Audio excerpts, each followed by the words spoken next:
Welcome. I'm going to start on time. I like to reward the good people that come on time, you know. See, basic operant conditioning. I see all this money spent on studying the brain, you know, and everybody enthralled to studying the brain.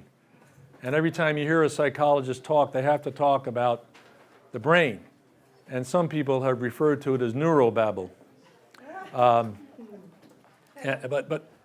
So, you know, we have the decade of the brain, right? And both in the United States and Europe. And the National Institutes of Mental Health spends $1.3 billion a year. That's with 9 zeros after it. That's our mental health organization, the organization that we pay for to improve mental health in the country. And I don't have precise data on this, but my guess from reading what they say and write, they spend about 70% of their money on the brain, on drugs, electroshock, studying the brain, et cetera, et cetera. So I'm concerned about this because I really don't see how we're going to get much benefit from it. I don't see it, but I'm open to hearing how we might get some benefit from studying the brain. So let me tell you how I think about that. When a person comes to us suffering from mental illness, when a person is unhappy, suffering all kinds of symptoms, we have a choice about how we intervene, you know. We can intervene at the level of the brain, and we do that with drugs and with electroshock and with magnetic simulation. At one point we do with lobotomy. So we can intervene at the level of the brain, or we can intervene at the level of the mind. And it's pretty clear to me that the benefit-risk ratio of intervening at the mind is so much greater, so much better than the benefit-risk ratio of intervening at the brain that we're not going to get a lot of benefit. Well, let's put it this way, we're going to get much more bang for our buck if we study the mind and learn how to help people use their minds in healthier, more satisfying ways. So I'll just say a few words about the benefit-risk ratios. So the benefit of intervening at the level of the brain is a person might start feeling better, you know, and they might, if they're in a manic episode and their thoughts are racing, they might be able to sort of slow down their thoughts so they could participate in the conversation. I think basically that's it. You know, might feel just feeling better, a little bit less agitated. Now, I have to ask myself the question, why would somebody who's just suffered a horrible loss or who has deep concerns about his or her life want to feel better? You know, I don't get that.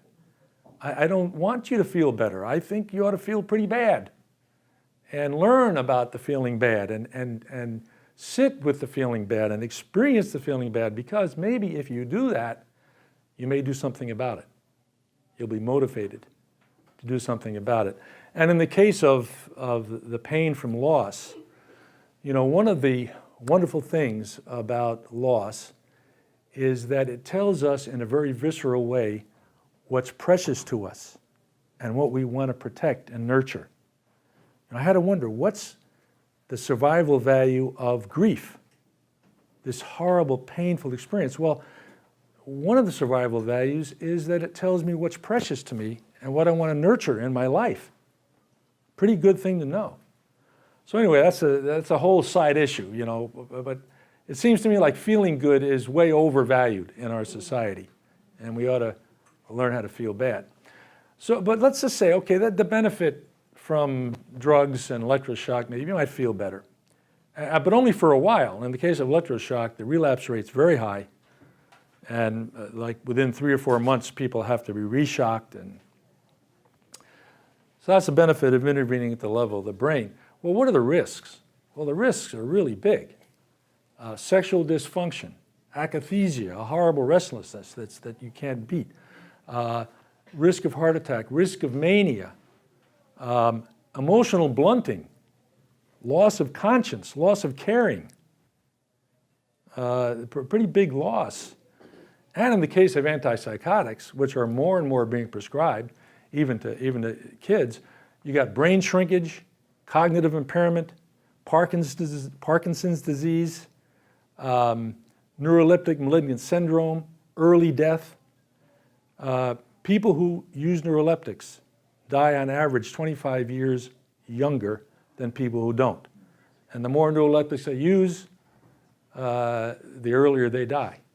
So these are not really side effects. These are heavy-duty major effects. So I say, wow, there's a lot of risk here, a lot of damage, and not a lot of benefit. Now, let's take the case of the mind, intervening at the level of the mind. Essentially with all kinds of psychotherapy. When I think about psychotherapy, I think, psychotherapy writ large, right? Not just talk therapy, but all kinds of body therapies and hypnotherapy and support groups and art therapy and expressive therapies. And let's take psychotherapy and look at it in a larger way.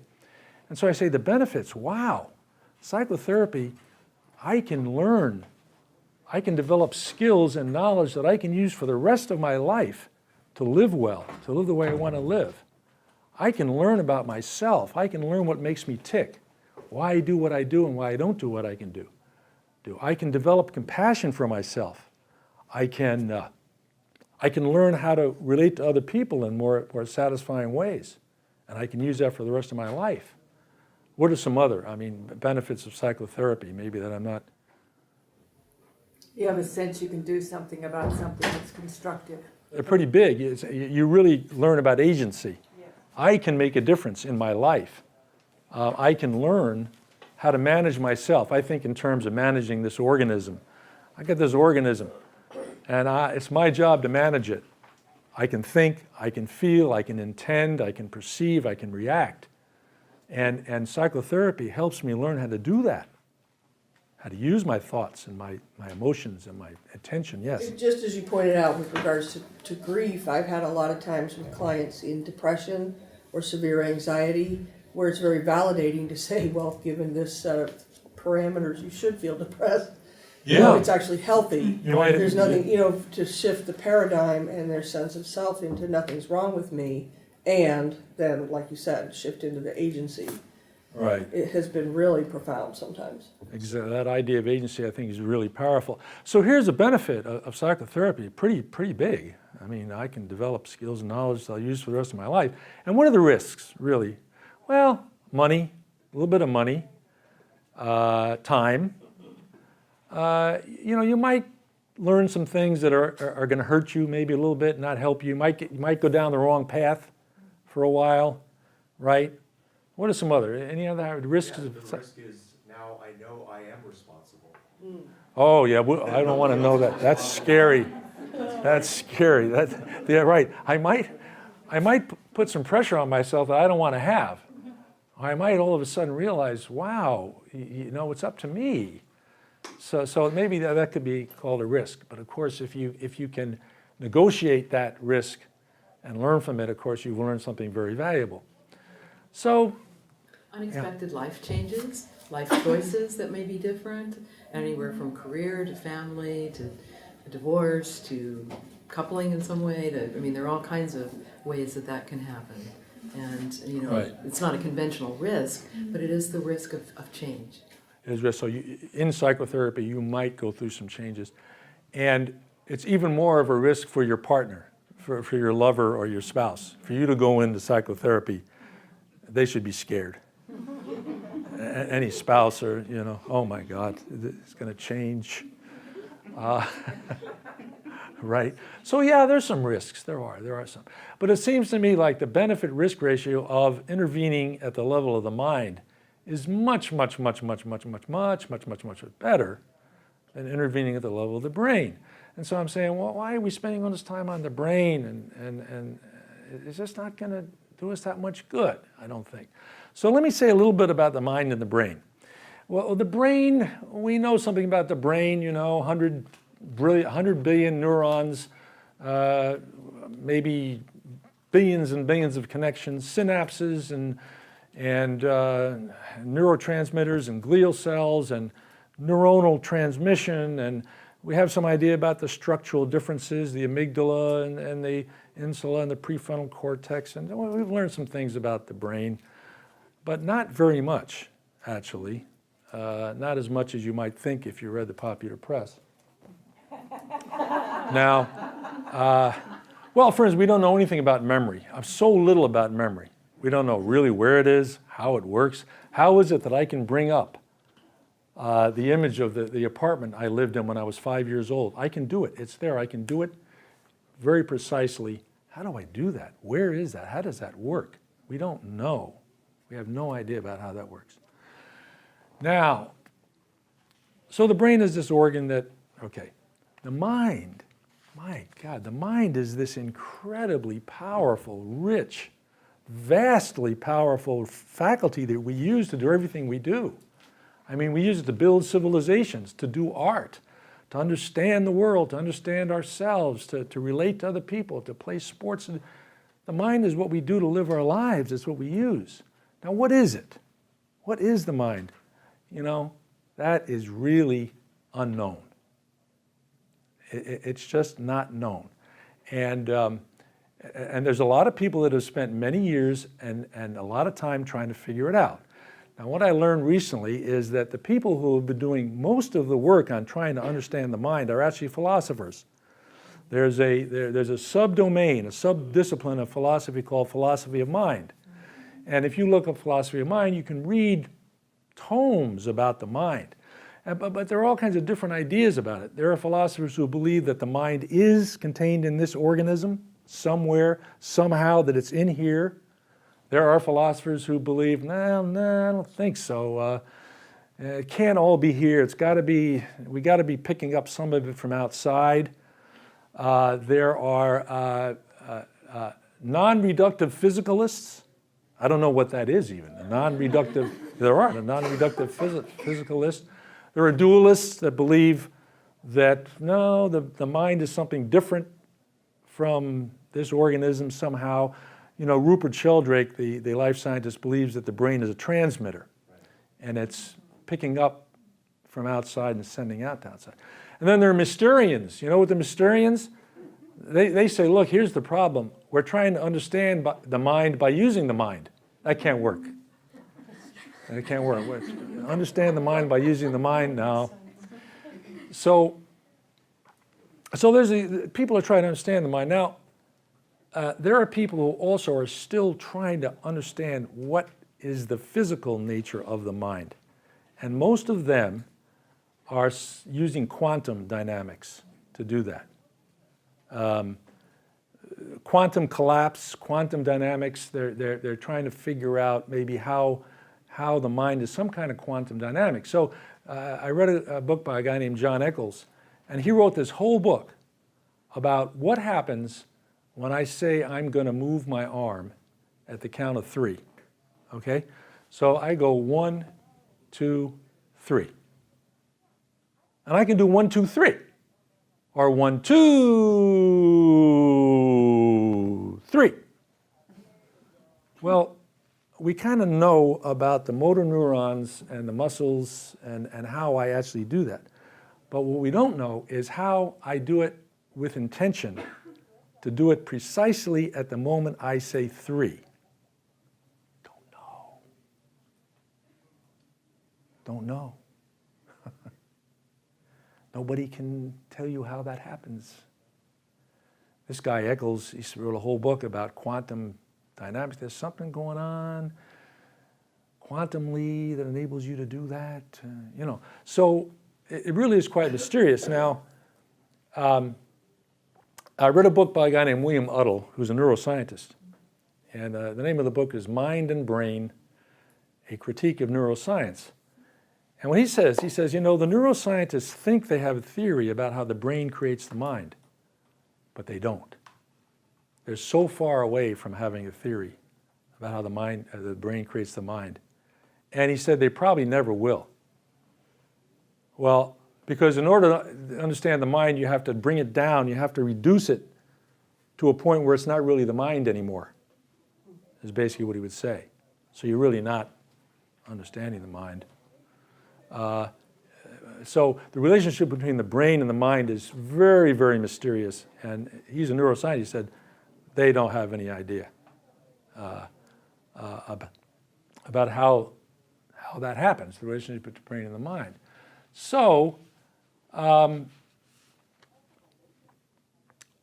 mind is very useful, powerful, but we really don't know what it is in some ways. It's still a very much mystery. But we can study it through the use of phenomenology, which is the study of experience. So we can help people have different experiences using their minds. And we can compare different ways of helping people use their minds in healthy, productive, satisfying, creative ways. And we can study the mind that way. Because I do believe that your experience of using the mind is very similar to mine. I can't prove that, but it seems as if it is. When I talk to people, it seems as if it is. So we ought to be studying the mind, and we could do it. And we have. You know, all these great psychologists that we talk about, from, I don't know, was Aristotle a philosopher? No. But let's just start with Freud, for the heck of it, and just go up through all of the great psychologists that we learn from, that we study. They were studying the mind. They were not studying the brain. Trying to understand the mind. And that's what they worked with, was the mind, people's minds. So I have this concern. We're wasting a tremendous amount of money. But I also have a little bit of, I say, well, I'm a kind of contrarian, you know. So when I read the neuroscientists, I kind of get upset because they say things that are ridiculous. And what they do is overstate what they've learned about and how important the brain is. I think they seriously overstate how important the brain is. And there's a lot of hubris. You know what hubris is? Kind of a naive, exaggerated belief that something is going to work or is worthwhile. So I think about it sort of in this way. You know, the neuroscientists, here's what I would say the problem of neuroscience is. It's like the story of the man who's looking for something under a lamppost at night. And somebody asks him, say, what are you looking for? And he says, well, I'm looking for my car keys. And the guy says, well, yeah, but did you lose your car keys there? He says, no. Well, then why are you looking there? He said, well, that's the only place where there's light. That's the only place I can see. So this is the problem of neuroscientists. The neuroscientists can only see the brain. They can only do it through MRIs and PET scans and that kind of thing. So they assume that this is all they can study, so they assume this has got to be important. This is where I'm going to find the answer, because this is what I've got to use. But the problem is they're not going to find the answer there, I don't think.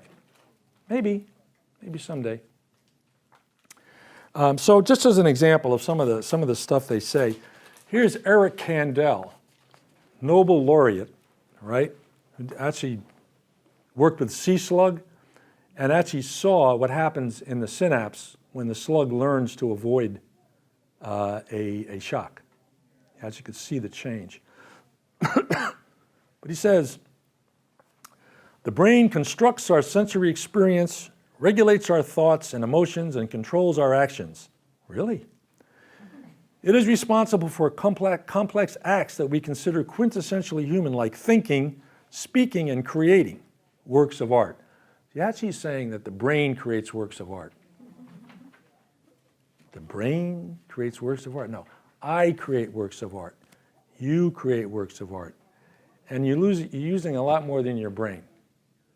I don't know, you're using your mind, you're using your imagination.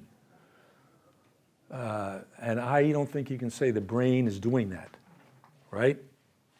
And then we have Seth Pollack, We haven't really understood why things that happen when you're 2, 3, 4 years old stay with you and have a lasting impact. Yet early stress has been linked to depression, anxiety, heart disease, cancer, and a lack of educational and employment success. Given how costly these early experiences are for society, unless we understand what part of the brain is affected, we won't be able to tailor something to do about it. Right? Unless we understand what part of the brain is affected, we won't be able to help people who've had difficult early experiences. Hello? You haven't heard about psychotherapy? You haven't heard about family therapy? You haven't, so there's this kind of ignorance about the power of psychotherapy, among neuroscientists. They have no idea about how effective, how important, how rich, how powerful psychotherapy is. This guy actually is saying, well, we can't help these kids who have attachment problems unless we know where in the brain it's affected. Right? Actually said that. Those kind of conclusions are coming from people who are assuming that a slug's brain is the same as a human brain, or a rat, or a monkey, or a rabbit, whatever animals. Yeah. That's something I've often wondered, is why they're allowed to make that leap, that Right. one neuron is the same as another. Yeah, there are quite a lot of leaps that are made. So just a few more examples. Here's a guy that says, therefore, many meditation practices appear to start by activating the prefrontal and cingulate cortex associated with the will or intent to clear the mind of thoughts or focus on an object. Well, when I sit down to quiet down, I assure you that I'm not activating my prefrontal cortex or my cingulate. And that's not what I'm doing. No. I am focusing on my breathing. I'm relaxing.